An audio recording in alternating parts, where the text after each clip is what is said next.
Bonjour à tous et bienvenue à ce premier webinaire de l'OFAC qui est donné par Lucie Louvain. Je vais vous demander de me prévenir si vous n'entendez pas dans le chat et afin qu'on puisse régler ce petit souci. Donc, ce premier webinaire est le premier d'une série de 5 webinaires qui visent à renforcer les capacités en cartographie de l'occupation du sol et particulièrement la cartographie des types forestiers sur base des satellites Sentinelle, des images satellites Sentinelle. Donc ce premier webinaire, il portera sur les plateformes d'acquisition des images Sentinelle 1 et 2. Et je me présente, je suis Juliette Daligné, donc chercheuse à l'Université catholique de Louvain. Et je vous donnerai cette série de 5 webinaires.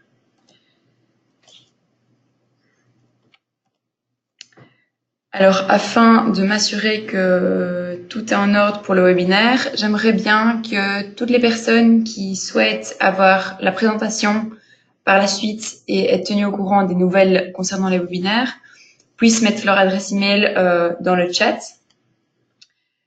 Veillez à ne pas enclencher votre micro durant tout le webinaire, sinon ça risque de causer des soucis.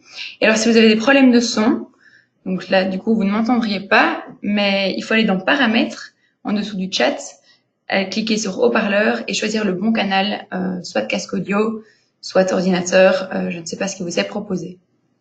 Donc voilà, comme je l'ai dit, le sujet aujourd'hui, ce sera les plateformes d'acquisition des images Sentinelle. On va les comparer, on va les évaluer. Et on va notamment voir quels produits ces plateformes proposent.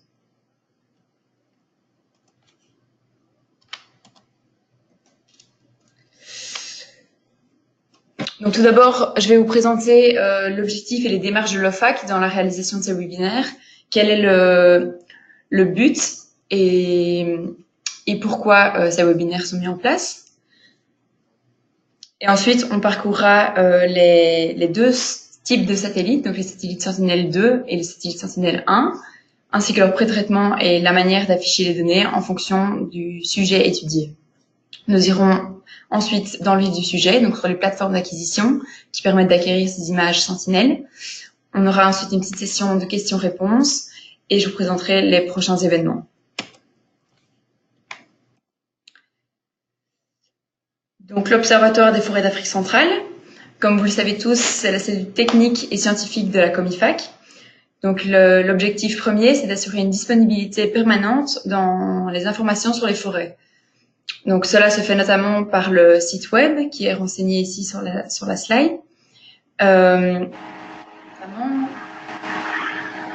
Merci de couper les micros.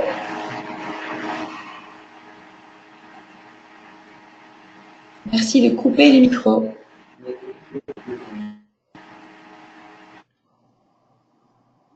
Voilà, merci. Donc sur le site web de l'OFAC, on a notamment accès aux informations sur les états des forêts. Donc c'est les informations les plus à jour concernant les forêts dans le bassin du Congo. Il y a aussi des plateformes où on peut renseigner les projets sur lesquels on travaille. Et donc ce site web est maintenant en ligne et vous pouvez le consulter. Donc dans ce sens, le projet RIOFAC qui vise à renforcer et institutionnaliser l'Observatoire des forêts d'Afrique centrale met en place cherche à développer des informations pertinentes, crédibles et régulières sur les forêts d'Afrique centrale, donc notamment par la réalisation de cartes qui répertorient les types forestiers dans le bassin du Congo, afin que les gouvernements et d'autres parties prenantes puissent avoir une information fiable et ainsi assurer un développement économique endogène, durable et inclusif. RIOFAC développe ainsi une cartographie donc de l'occupation du sol et plus précisément des types forestiers, afin d'avoir un répertoire de ce qui existe, mais également de pouvoir suivre les changements au fil des années, au fil du temps. Donc cette chaîne de traitement qui va permettre à la réalisation d'une carte dans la région, dans la sous-région, va inclure différentes étapes. Donc d'abord, on va avoir le chargement des données. Donc ici, nous allons utiliser les données Sentinel-1 et Sentinel-2, mais également des cartographies existantes. Et on va compléter ces données par des mesures de terrain et par des connaissances des experts nationaux qui seront notamment formés tout au long de la réalisation de ces cartes. Dans cette chaîne de traitement, on va également pré-traiter les images Sentinel-1 et 2. Et on va extraire des paramètres qui nous seront intéressants. On passera ensuite à la classification et ensuite à un résultat et à l'analyse de ces résultats et une validation pour voir ce que valent ces résultats. Et pour suivre toutes les étapes et inclure un maximum les experts nationaux dans cette chaîne de traitement, différents webinaires sont donc organisés. Maintenant, je vais vous présenter ces satellites Sentinel. Donc, on ira dans le Sentinel-2 et Sentinel-1, comme je vous l'ai dit précédemment. Donc, les satellites Sentinel, c'est une nouvelle ère d'observation. Donc, ça fait partie du programme européen Copernicus.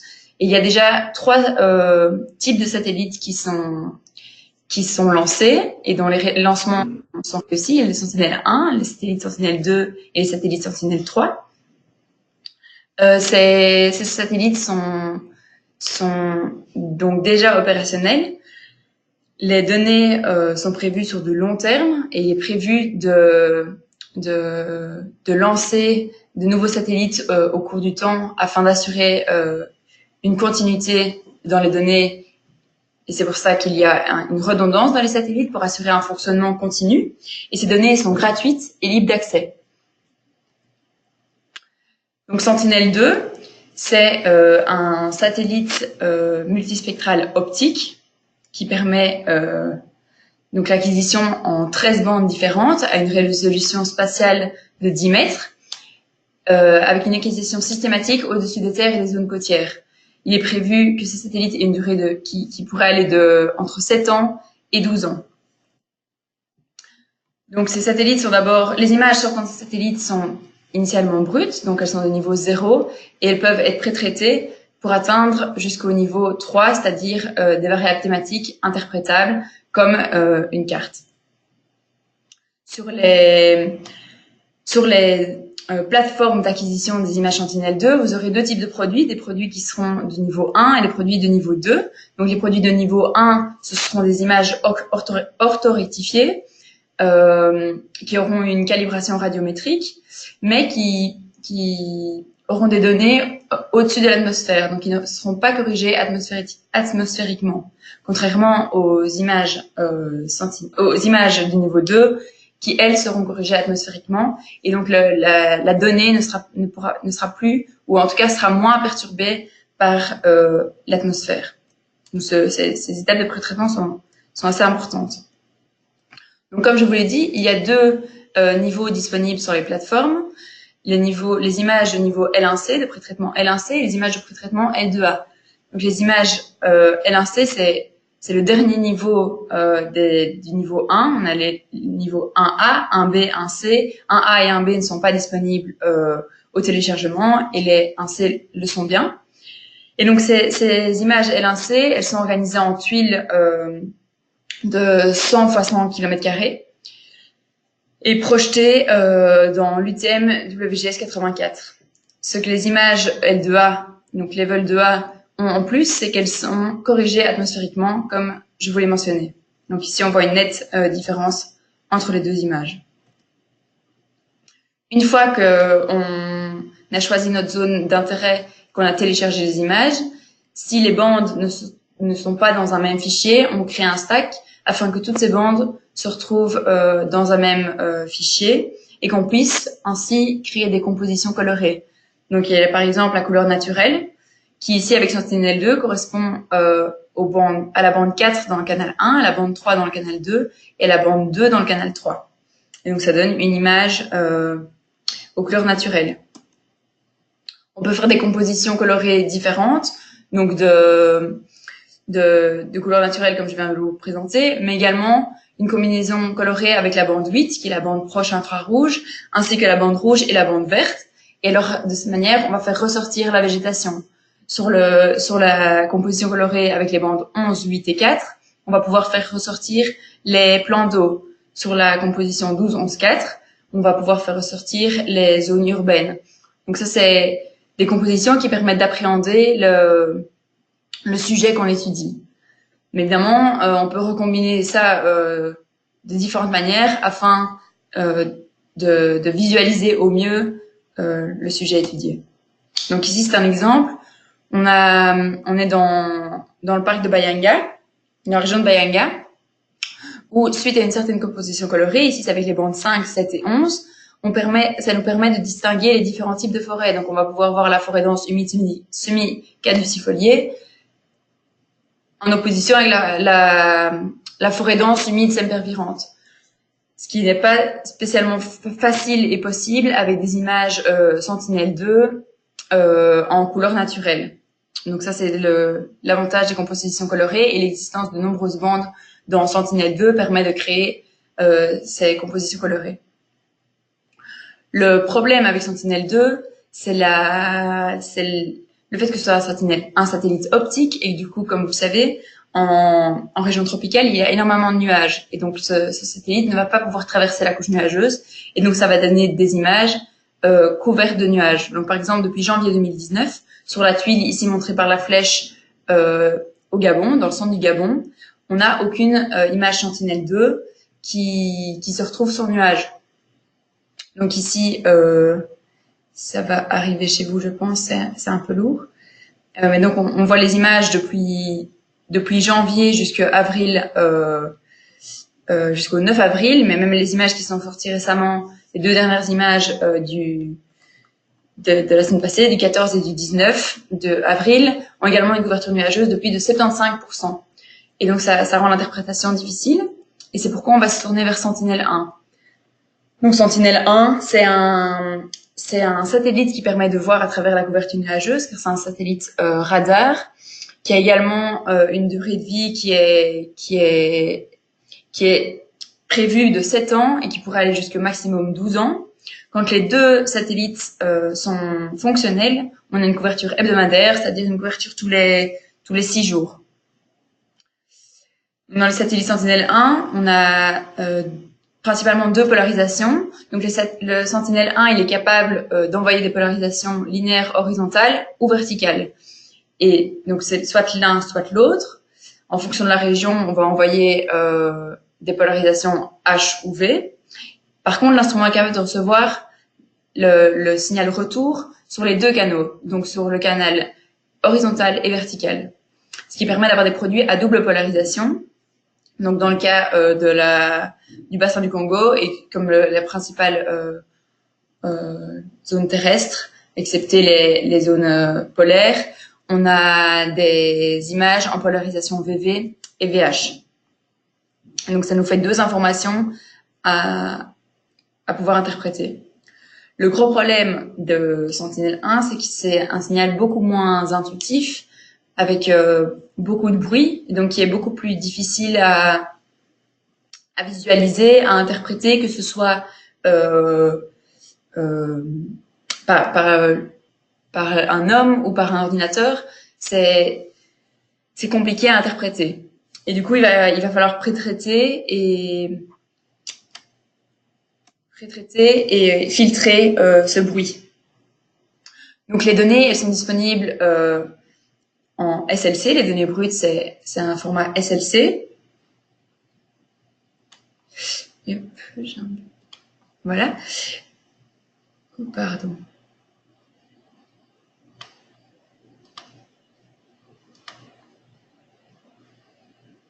Il y a un petit souci dans l'affichage.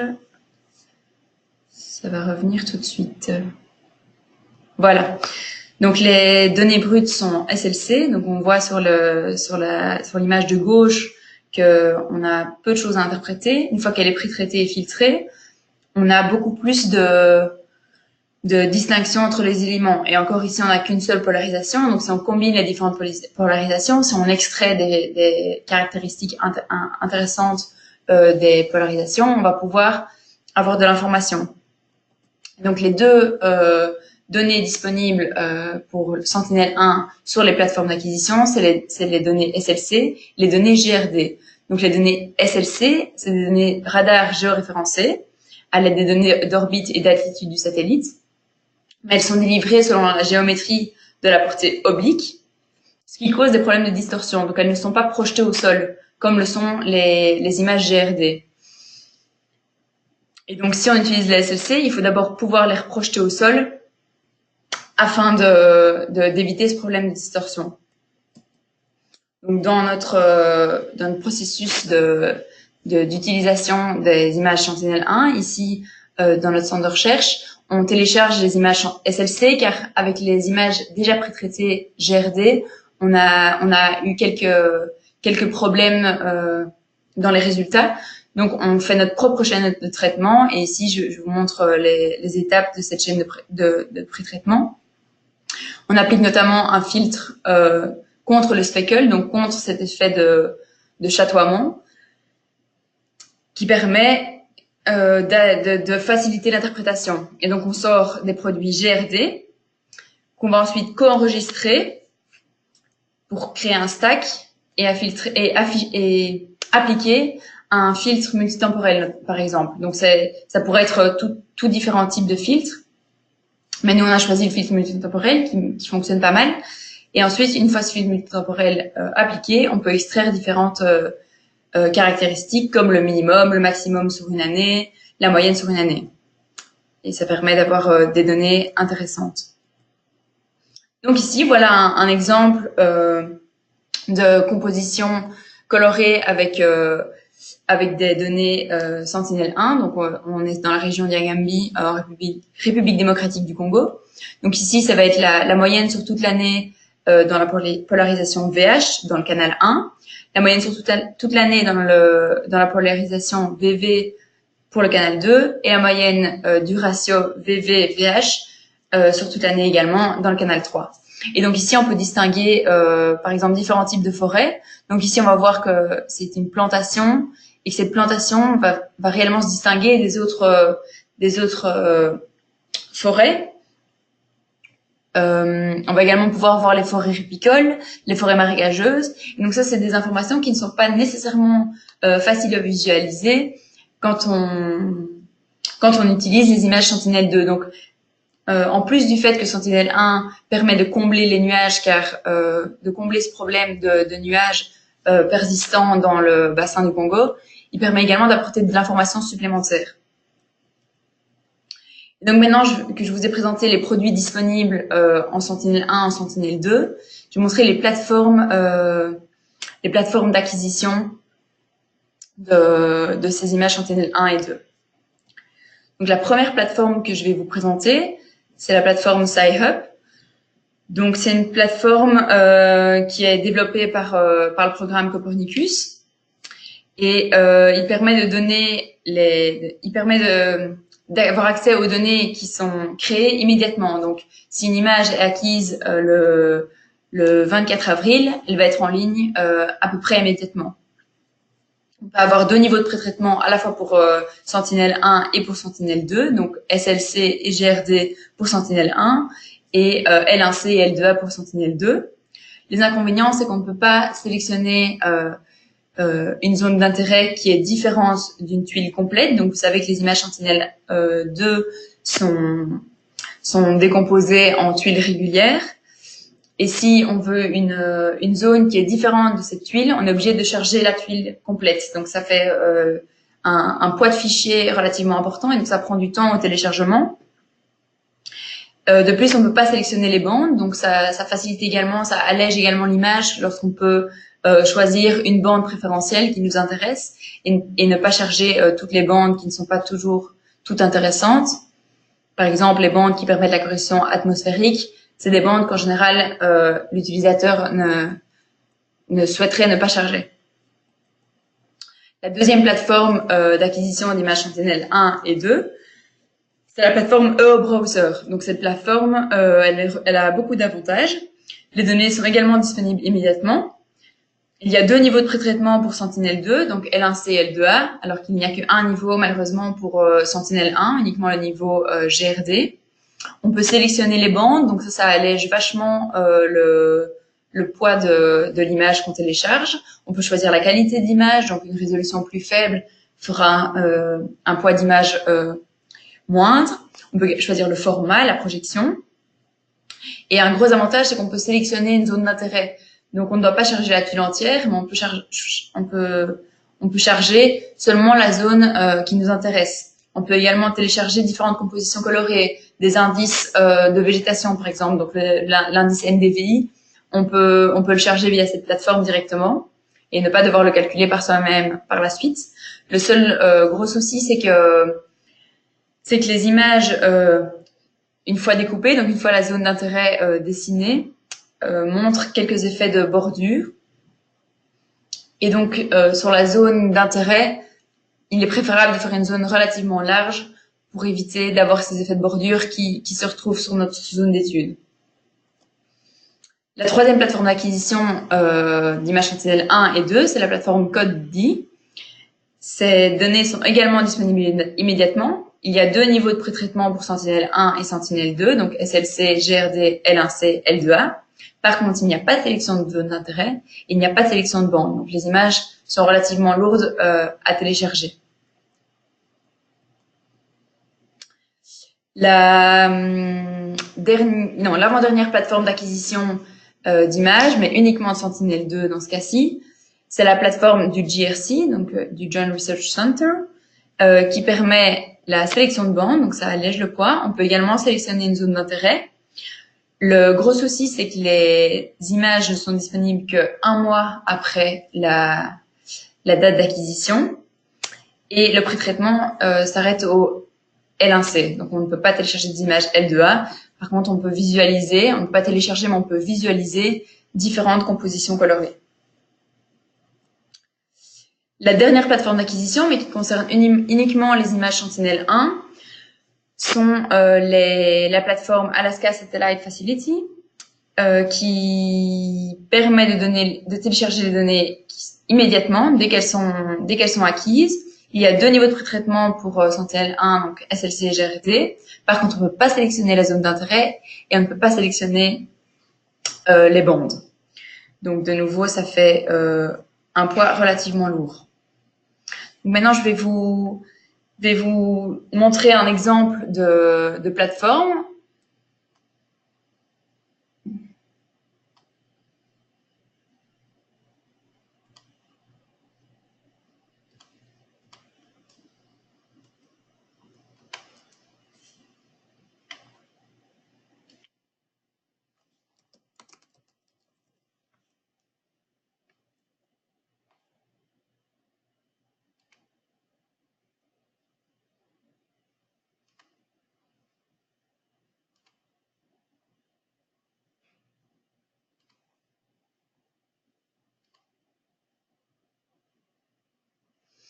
Donc voilà la plateforme EO Browser. Vous pouvez ici choisir votre zone d'intérêt. Donc on va aller dans la région qui nous concerne. Yop. Voilà. Par exemple, si on va sur Yaoundé,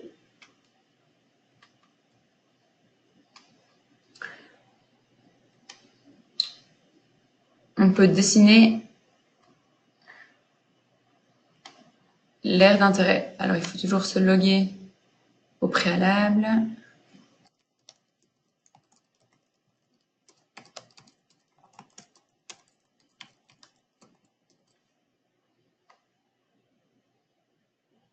Voilà. Et ensuite, on peut dessiner notre zone d'intérêt. Donc voilà, on dessine du curseur. On choisit le produit qui nous intéresse. Donc ici, on va choisir le L2A plutôt que le L1C.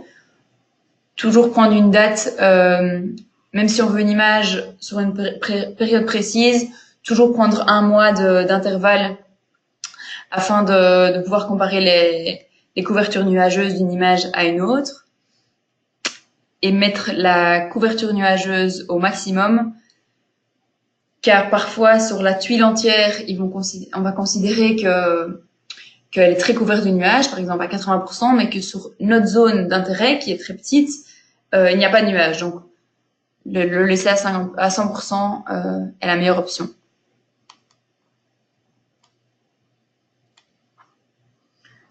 Ensuite, on lance la recherche et on peut visualiser les différentes images. Donc ici, on voit qu'il y a 57% de nuages. Sur celle-ci, qui date du 17/4, il n'y a que 6%. Donc on va la visualiser.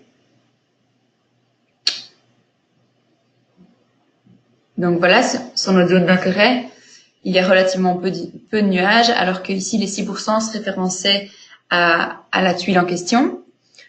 Une fois qu'on a cette image qui nous convient, on peut choisir de la télécharger.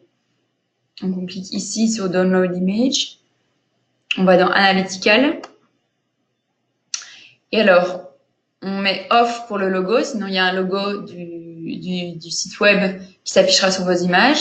Si vous voulez les images en 10 mètres de résolution, il faut choisir le TIFF 32 bits float. Choisir la résolution élevée. Et alors la projection ici nous convient. Mais on peut aussi mettre en WGS 84. Ensuite, on peut choisir les bandes qui nous intéressent. Donc pas la une car c'est pour les corrections atmosphériques. Par exemple, les 3 bandes rouge, vert, bleu, la bande infrarouge et les indices ou les compositions colorées qui nous intéressent. Donc par exemple celle-ci.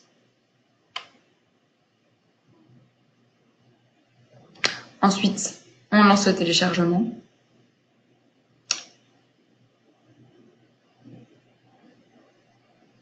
Et cela va, en général, relativement vite comparé à d'autres plateformes plus lentes. Là, donc voilà, on ne va pas attendre que l'image se télécharge.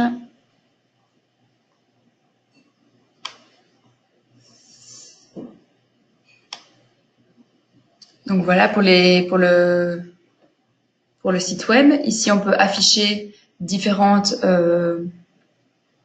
compositions colorées.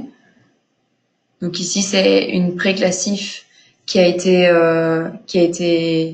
automatisée. On peut regarder le NDVI donc pour voir les zones à forte végétation, donc qui seront en vert foncé. On voit que sans étonnement, la région de Yaoundé est assez claire. Et donc voilà, il y a différents outils de visualisation.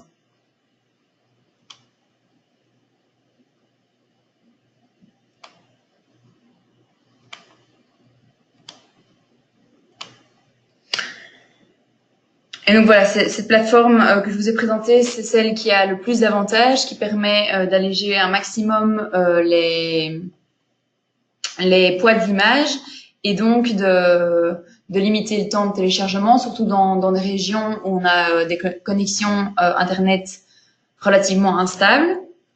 Cette plateforme est relativement recommandée. Voilà, je ne sais pas s'il y a des questions. Si vous avez des propres expériences avec des plateformes, soit qui ont été présentées, soit qui n'ont pas été présentées, mais où vous avez eu des bonnes ou moins bonnes expériences. Et si vous avez des questions sur les différentes choses abordées lors de ce premier webinaire, donc vous pouvez via le chat poser vos questions si vous en avez. Et alors je vous présente déjà les prochains événements. Donc le prochain webinaire, ce sera jeudi 25 mai. Donc le dernier jeudi de mai à 14 h et on abordera la typologie régionale. Donc afin d'avoir des retours, nous on met en place une typologie, mais on aimerait avoir des retours sur ce qui est réellement présent, sur ce qui existe, sur ce qui doit être ajouté, modifié par rapport à la région d'Afrique centrale. Et alors n'oubliez pas que si vous voulez la présentation par email et que vous voulez les nouvelles concernant les webinaires et formations, n'oubliez pas d'écrire votre adresse email dans le chat.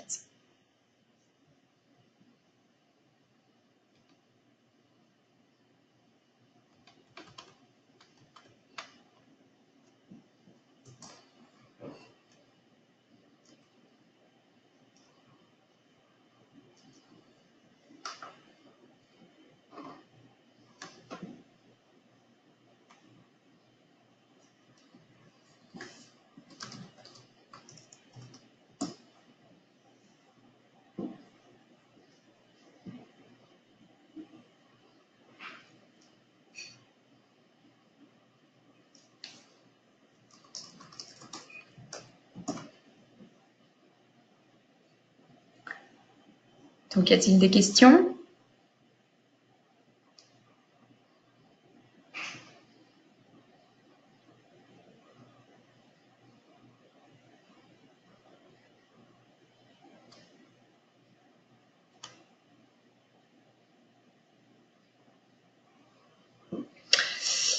Il n'y a pas l'air d'avoir de questions, donc voilà, je vous dis au revoir et on se retrouve pour le prochain webinaire le jeudi 25 à 14 heures. Merci beaucoup, au revoir.